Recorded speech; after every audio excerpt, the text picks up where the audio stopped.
ওরে যদি আমি যাই গো মারা বিদেশের মাটিতে, লাশটাই আমার পৌঁছায় দিও মায়েরই কোলেতে, বলো লাশটাই আমার।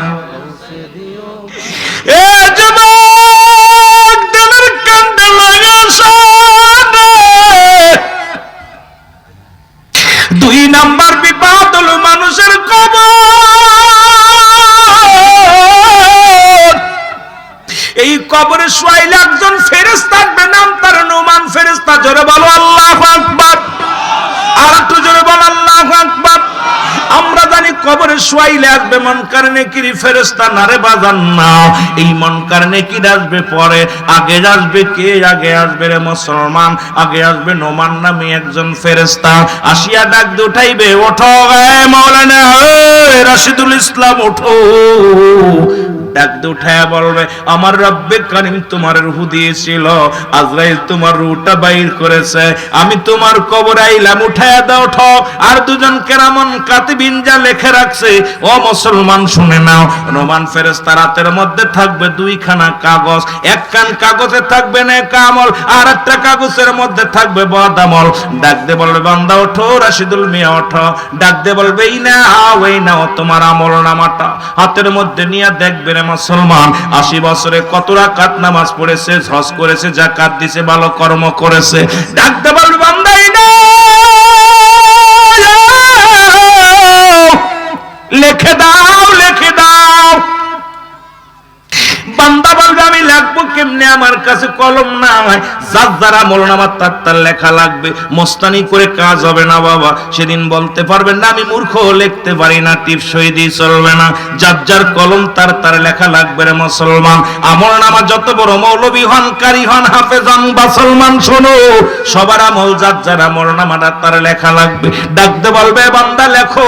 বলবে, আমি লিখবো কেমনে, আমার কাছে তো কলম নাই। বলবে, কমল কলম হলো তোমার ডান হাতের শাহাদাত আঙ্গুল মুবারক। জোরে জোরে চিল্লায় বলা যাবে না আল্লাহু আকবার। এরা মুসলমান, ডান হাতের আঙ্গুল মুবারক হবে কলম। বান্দা বলবে, আমি কলম পাইলাম। আমি যুবকদের বলে যাই, আঙ্গুল দেওয়ার সুন খাস না, এটা সুন খাওয়ার জন্য আঙ্গুল নয়। এই আঙ্গুল দিয়া কলম বানাতে হবে কবরের মধ্যে।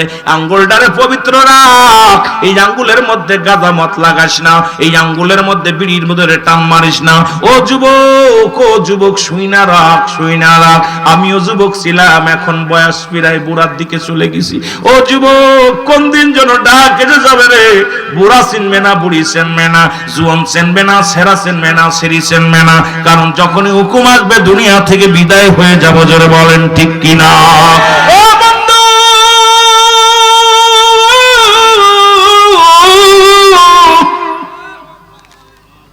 বান্দা বলবে, আমি কলম পাইলাম, কালি কই রে? কালি নাই। নুমান ফেরেশতা বলবে, বান্দা কালি তোমার মুখের থুতু মুবারক। জোরে জোরে বলেন আল্লাহু আকবার। কালি কি থুতু মুবারক। মুসলমান, আমি তোদের পায়ে ধরে বলে যাই, এই গালের মধ্যে বিড়ি টান দিস না, এই গাল দিয়ে গাজায় টান দিস না, এই মুখটা দিয়া হারাম খাস না রে আব্বা। তোদের পায়ে ধরে বলে যায়, এই মুখটা দিয়া কাউকে গালি দিস না, এই মুখটার মধ্যে হারাম জিনিস ঢুকাস না। এই মুখের থুতু মুবারক হবে কালি। কালি যদি সেই মাকে দেখে আমি বিদায় নিতে চাই। জন্মের পরে যে কোলেতে রাখছে আমার মা, সেই মায়েরই দেখে আমি বিদায় নিতে চাই।